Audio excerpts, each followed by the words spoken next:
Enrique Guzmán, une légende de la musique et du divertissement latin, a choqué les fans du monde entier en faisant un aveu sincère à l'âge de 81 ans.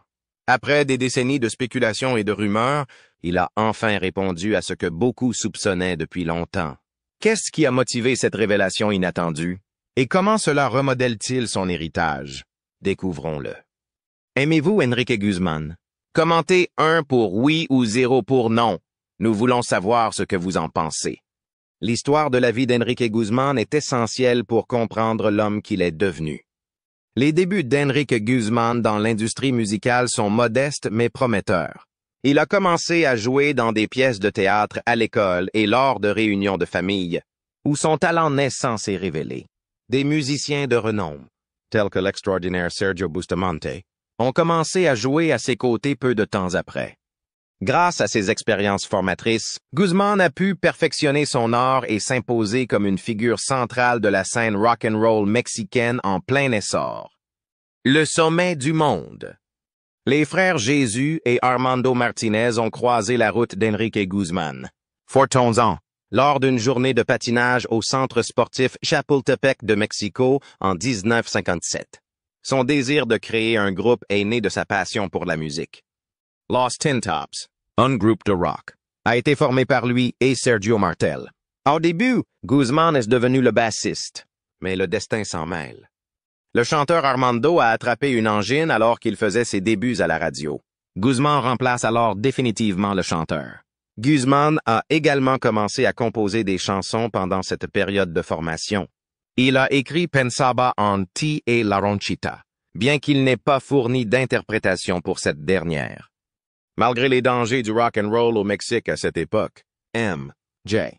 Jesus Hinojosa, aujourd'hui chez Sony de Colombia, en Mexique, a été captivé par les premiers efforts du groupe et a choisi de les soutenir.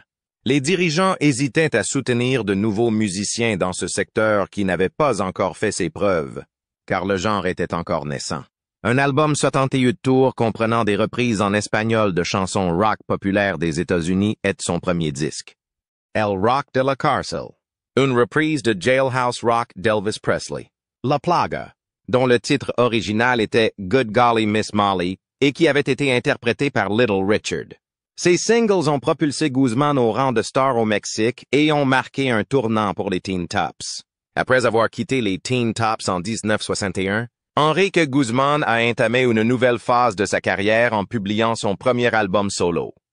L'un des titres de ce CD est 100 kilos de barreau, qui met en scène l'orchestre et le chœur de Chuck Anderson.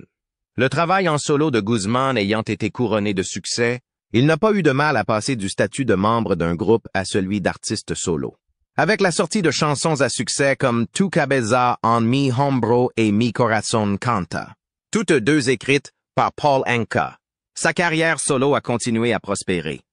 Le premier album solo de Guzmán, qui contient ses chansons, est arrivé en tête des ventes d'albums en Amérique latine. El Cantante de América est un hommage à sa grande popularité et à son impact dans l'industrie musicale. Le terme est le résultat de sa personnalité charmante et de sa voix douce. Enrique Guzmán a fait ses études de médecine à l'Université nationale autonome du Mexique, mais il a abandonné ses études avant d'obtenir son diplôme. À cette époque, il entretenait une relation avec la célèbre chanteuse Angélica María, connue sous le nom de La Novia de Mexico. Leur idylle a suscité beaucoup de curiosité, car ils étaient tous deux des idoles adolescentes célèbres. Néanmoins, contrairement à ce que l'on croyait, elles ne sortaient pas ensemble. Cela pourrait s'expliquer par le fait que certains s'inquiétaient de l'issue de la candidature du partenaire d'Angélica, qu'ils considéraient comme un échec. Guzmán a joué avec la superbe Rocío Dúrcal dans le film Une amie, 1966. Des rumeurs de romance entre Guzmán et Dúrcal ont commencé à circuler après le succès phénoménal de ce film en Espagne. Malgré de nombreuses spéculations dans la presse mexicaine et espagnole, le couple ne s'est jamais vraiment marié. Le nom de Guzmán est resté sous les feux de la rampe en raison de sa performance dans le film et des rumeurs qui circulaient à son sujet en dehors de l'écran. Teresa, le dernier grand succès de Guzmán avant le déclin de sa carrière, a été enregistré l'année suivante, dans 1967. Mariage. Ce changement s'est produit en 1966, l'année où il a épousé l'actrice Sylvia Pinal. Bien qu'il ait franchi une étape importante de sa vie avec son mariage, la carrière de Guzmán a commencé à s'essouffler. 2 autres chansons, En ese mismo lugar et Muero de amor, sont publiées par lui en 1971, mais elles ne font pas grande impression sur le public. Sa position autrefois dominante dans le monde du spectacle s'érode progressivement sous l'effet du temps et de l'évolution des goûts musicaux. L'actrice mexicaine Sylvia Pinal était l'épouse d'Enrique Guzmán. Leurs enfants sont Alejandra Guzmán, une célèbre chanteuse, et Luis Enrique Guzmán, un musicien. Pendant leur mariage, Sylvia et Enrique ont travaillé ensemble sur un programme de variété à succès qui a duré plusieurs saisons. Parmi les nombreux rôles mémorables de Guzmán dans l'émission, celui de l'adorable Bartolo Taras, qui a servi de véhicule à ses talents de comique. Por favor, nommé Gusto était la propre émission de télévision de Guzmán, et il est également apparu dans celle de Sylvia et Enrique.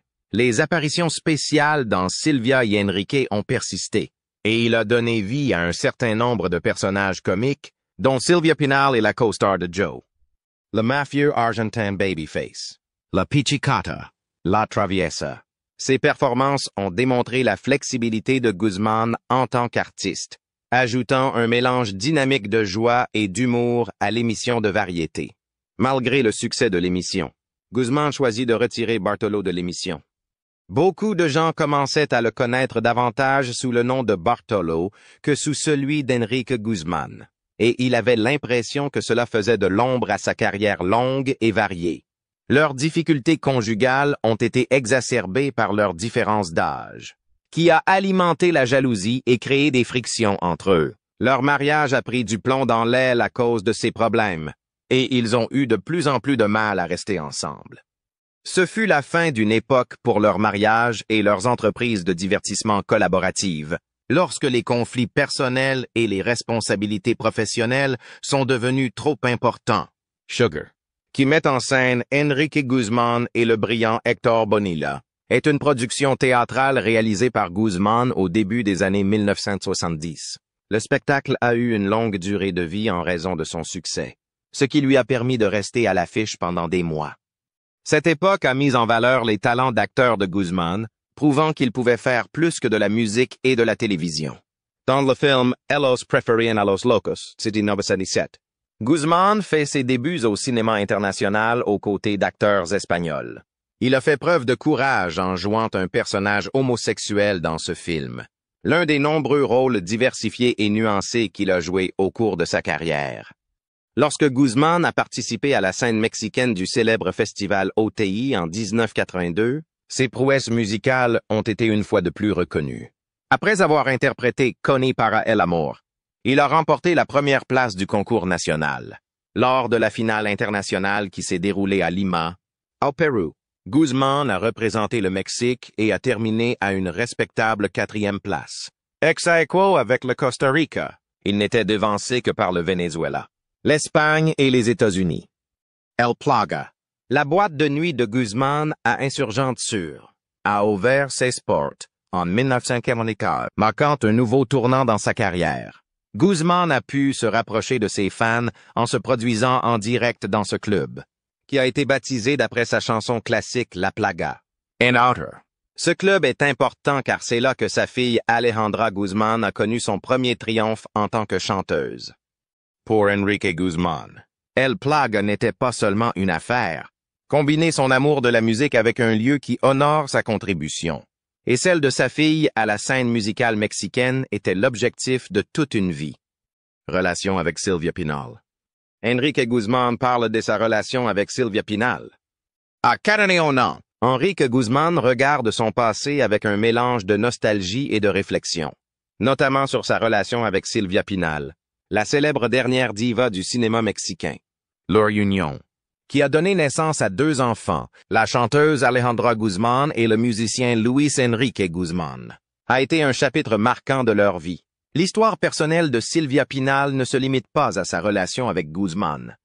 Elle avait 2 enfants issus de relations antérieures. Sa fille aînée, Sylvia Vankels Pinal, née en 1949, est une artiste et actrice communément connue sous le nom de Sylvia Pascal. Elle est issue du mariage de Sylvia Pinal avec l'acteur et metteur en scène de théâtre Raphaël Vankels. Sylvia Pinal a également eu une fille, Viridiana Alatriste Pinal, née en 1963, de sa relation avec le producteur Gustavo Alatriste. Tragiquement, Viridiana est morte dans un accident de voiture à l'âge de 19 ans. En se remémorant son passé, Guzman reconnaît ses échecs antérieurs et les difficultés de sa relation. Malgré leur séparation, l'héritage du temps passé ensemble continue d'avoir un impact sur ses enfants et sur le grand public, soulignant la nature complexe et souvent tumultueuse de leur vie personnelle et professionnelle. Pourquoi Sylvia Pinal et Enrique Guzman se sont-ils séparés? Sylvia Pinal, protagoniste du célèbre film Viridiana, 1961, a épousé Enrique Guzman en 1967. Leur mariage a duré jusqu'en 1976 et a été marqué par des allégations de violence, de jalousie et d'infidélité. Ces aspects tumultueux de leur relation sont détaillés dans le livre biographique de Pinal, Esto soy yo, Sylvia Pinal, qui a inspiré la série de biographies de Sylvia Pinal, Frente a ti. Malgré les révélations publiques, Guzman a clairement exprimé son désir de laisser le passé derrière lui. Dans un entretien avec Mathilde Obregon, publié sur YouTube le 9 mai, Guzman a évoqué sa séparation sur le ton de la résignation. « Je me suis séparé d'elle il y a presque 60 ans », a-t-il déclaré, reconnaissant ses propres fautes. « Je ne me suis pas bien comporté, c'était toujours ma faute, toujours la mienne. » Guzman a également abordé les circonstances de leur mariage, expliquant que leur union avait été motivée par la grossesse de Pinal, qui attendait leur fille Alejandra. Elle attendait Alejandra. Elle ne voulait pas la voir, et je lui ai dit « Je t'épouserai à cette condition et je veux aussi l'enfant », a déclaré Guzman récemment, au début du mois d'avril. Guzman a assisté à un événement familial au domicile de Pinal, le mariage de sa petite fille Jordana avec Justin Engel. Il a indiqué qu'il était allé saluer son ex-femme en même temps que son partenaire actuel. Un geste qui souligne les liens complexes mais durables de leur passé commun. Lors d'une récente réunion de famille, Guzman s'est souvenu d'une conversation avec Sylvia Pinal, qui lui avait dit « Tu ressembles tellement à Enrique Guzman. Cela fait longtemps que tu n'es pas venu ici. » Sa réponse était teintée d'ironie. « Eh bien, non. Pas depuis la dernière fois que vous m'avez chassé d'ici. » Malgré la nature cordiale mais quelque peu tendue de leur rencontre, Guzman a même profité de l'occasion pour interpréter une chanson pour sa petite fille, illustrant un mélange de familiarité et de formalité. La diffusion de la série de Pinal, produite par Carla Estrada, a ravivé de vieilles tensions entre l'ancien couple dans 2018, notamment en ce qui concerne les abus évoqués dans leur relation passée. Guzman s'est emparé des médias sociaux pour exprimer ses frustrations par des commentaires acerbes. Et que dire des siens à mon égard? Tu crois vraiment qu'elle laisse rester aussi calme? Ha ha ha ha! 2 tueurs à gages du ministère de l'Intérieur ont pris sur eux de me faire parader dans la ville. Pas vraiment pour me caresser, a-t-il écrit sur X. Dans une série de messages de suivi, Guzman a détaillé ses griefs. En Mexique. Vous ne pouvez pas emmener vos enfants avec vous pendant la séparation? Ha ha ha! Le mien est allé jusqu'en Italie. Je n'ai manqué de respect à la dame qu'une seule fois. Et vous savez quoi? Elle le méritait. Je n'ai jamais manqué de respect à une femme. Jamais! Et encore moins cette nuit-là à la dame. Je serais sûrement connu comme un cogneur. Après 50 ans, je devrais l'accepter. Attitude et tempérament. Enrique Guzman a eu une carrière tumultueuse, malgré ses succès. Un désaccord avec le chanteur Alberto Vázquez est devenu un événement mémorable en février 2006 lors d'un spectacle à l'Arena Monterrey. Ce soir-là, Vázquez affirme que Guzman l'a poussé si fort qu'il a failli tomber de l'estrade. Guzman se serait irrité contre Vázquez pour avoir retardé le temps de jeu de Guzman en raison de sa performance prolongée, ce qui a conduit à la bousculade présumée. En réfléchissant à la situation, Vázquez a déclaré « Cela ne sert à rien de lui parler. Cela ne m'intéresse pas parce que c'est quelqu'un de très pessimiste. Tout simplement. Chacun doit faire ce qu'il est censé faire. » La même année, Guzman entamait une nouvelle carrière en tant que critique dans l'émission Desafío de Estrellas TV Azteca, où il évalue des candidats comme Aranza, Carlos Rivera et Yuridia. Guzman était connu pour son franc-parler lors de son passage dans l'émission. Et l'une de ses critiques les plus marquantes était dirigée contre son collègue Jesus Gallegos, qu'il considérait comme n'étant pas un spécialiste de la musique. Ses remarques directes ont souvent provoqué des frictions.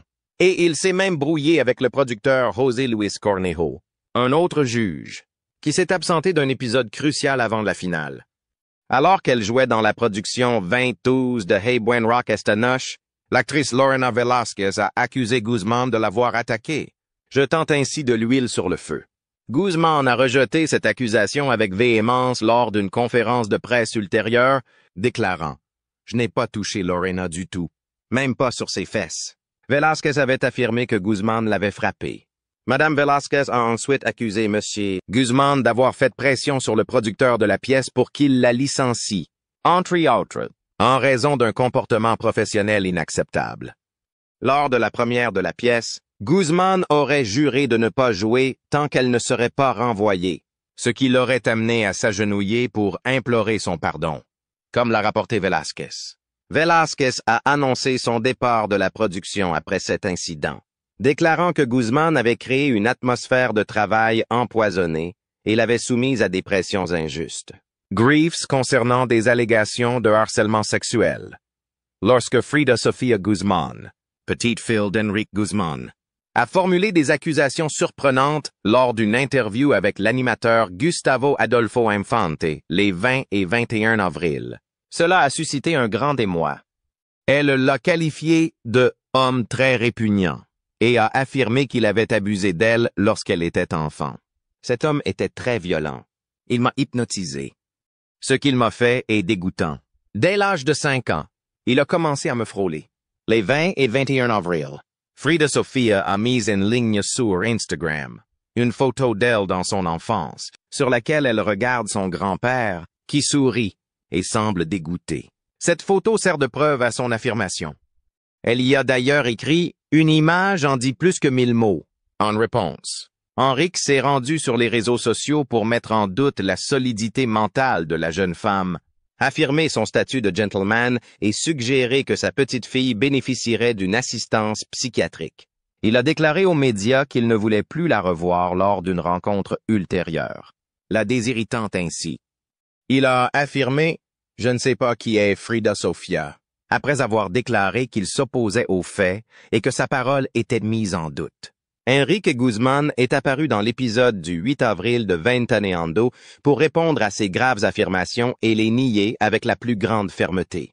Mais de nombreuses personnes ont été furieuses que l'émission lui ait donné une tribune et se sont rendues sur les réseaux sociaux pour exprimer leur désapprobation, avec des phrases comme « C'est dégoûtant de défendre un homme comme ça ». Ces allégations ont ouvert la voie à d'autres exemples de conduite inappropriée de M. Guzman sur les médias sociaux. Lorsque Guzman a touché la poitrine de l'animatrice Verónica Castro lors d'une interview sur Malanoche No. Un autre incident a eu lieu sur la Movida, lorsque sa fille Alejandra Guzman a fait un commentaire offensant sur son père, suggérant qu'il touchait souvent les femmes de manière inappropriée. Castro a voulu savoir s'il en était de même avec Alejandra. Ed Guzman, qui l'embrassait, a répondu sur la défensive « C'est ma fille. Elle est adorable. » Ce n'était pas la dernière des remarques litigieuses de Guzman. Il a été critiqué dans 2018 pour ses remarques insensibles sur le harcèlement, dans lesquelles il laissait entendre que c'était aux femmes de prendre l'initiative de telles rencontres en portant des vêtements provocants. Pour le reste de leur vie, les femmes flirteront, a-t-il dit. Dire « j'ai été violé » n'est pas une option. Qu'est-ce qui vous donne la frousse? Ces remarques, prononcées lors de la remise d'une plaque célébrant la 100e représentation de la pièce 2+2, n'ont fait qu'accentuer les protestations et les critiques du public à l'égard de ses opinions sur les femmes. Selon Mayela Laguna, Guzman est un homme violent, à la suite du test ADN de Luis Enrique Guzman. Ce dernier a accusé Mayela Laguna, son ex-belle-fille, de s'être cachée avec son fils Apollo. Mayela Laguna a nié cette accusation avec véhémence, Après que Guzman l'a insultée en la traitant de vieille salope, elle a nié avoir un quelconque intérêt dans la richesse de la famille Pinal. J'encourage vivement cette personne à faire preuve d'intégrité dans ses remarques, a déclaré officiellement Madame Laguna dans sa réponse. Si je ne le poursuis pas en justice pour ses propos sexistes et diffamatoires, je n'aurai d'autre choix que de le faire. Elle a exprimé son mécontentement à l'égard des affirmations de Ms. Guzman et a fait allusion à une éventuelle action en justice dans sa réaction.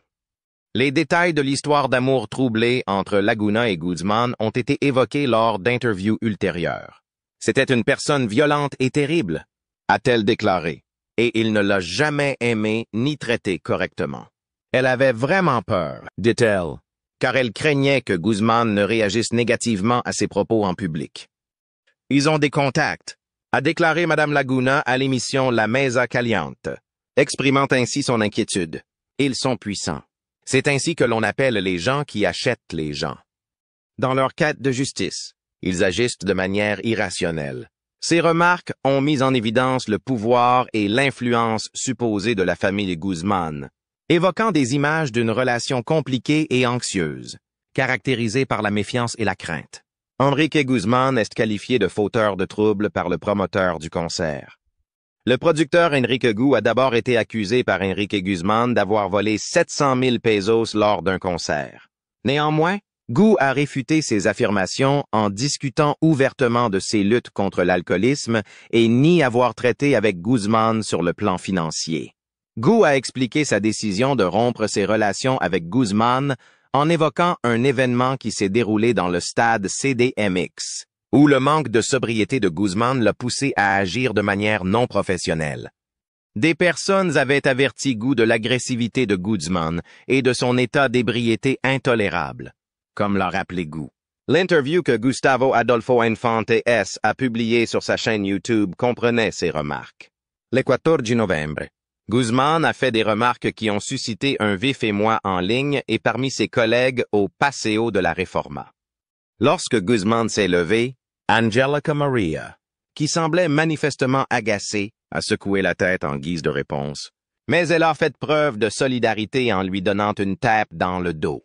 Les organisateurs de l'événement ont quant à eux exprimé leur dégoût, soulignant que le sujet devait être le concert lui-même et non les disputes individuelles. Selon eux, les remarques de M. Guzman étaient impolies et allaient à l'encontre du plan convenu. Guzman et Angelica Maria ont quitté la scène dans un état tumultueux. L'héritage. Le monde de la musique latine tient toujours Enrique Guzman en haute estime, le louant et le soutenant malgré son passé controversé. Certains des musiciens et chanteurs les plus célèbres au monde ont reconnu et apprécié son travail. Johann Sebastian, Juan Gabriel, Joaquín Sabina, Rocío Dúrcal, Christian Castro, Sin Bandera, Alejandro Sanz, Miguel Bosé, Mijares, Emmanuel, Pedro Fernández, Pepe Aguilar, Alejandro Fernández, Miguel Ríos. Ces musiciens légendaires ont joué avec Guzman lors d'un événement marquant, le 1995, en l'honneur de son 35e anniversaire, démontrant l'influence durable qu'il a eue sur l'industrie de la musique. La relation entre Juan Gabriel et Guzman est particulièrement remarquable. Au début de sa carrière, Juan Gabriel a été choriste pour Guzman, en guise de remerciement. Gabriel a ensuite écrit la chanson Que Volvi pour Guzman. Selon Juan Gabriel, il y a 2 chansons qu'il aime et qui ne font pas partie de son propre répertoire. Te Necesito de Guzman et Maria Grevers Juram. Face à l'œuvre d'Enrique Guzman, je n'ai pu que lui baiser la main, a déclaré Arturo López Gavito en guise d'introduction à son expression de profonde admiration pour la profession de Guzman, en dépit de leurs désaccords historiques, nés de leur rôle de critique à la Academia. Un concert monumental à l'Auditorio Nacional a commémoré les 60 ans de carrière de Guzman en 2017. Le bilan de ma vie est bon, a-t-il déclaré en évoquant sa vie professionnelle et personnelle. Toutes mes actions, qu'elles soient réussies ou non, ont un impact. C'est grâce à la vie que je suis reconnaissant. Pour moi, elle a été totalement désintéressée. Mon empreinte est unique et personne ne peut l'effacer. Les gens sourient, lorsqu'ils entendent mon nom et beaucoup veulent me serrer la main. Personne ne semble plus heureux que moi en ce moment. Je suis ici aujourd'hui pour vous dire que c'est de la plus belle vie qui soit. Notre mise à jour pour l'instant s'achève. Maintenant, c'est à vous de jouer. Pensez-vous que les aveux d'Henrik étaient nécessaires? Commentez 1 pour oui ou 0 pour non. Et dites-nous ce que vous pensez de cet artiste légendaire. Merci d'avoir regardé. N'oubliez pas de vous abonner et d'appuyer sur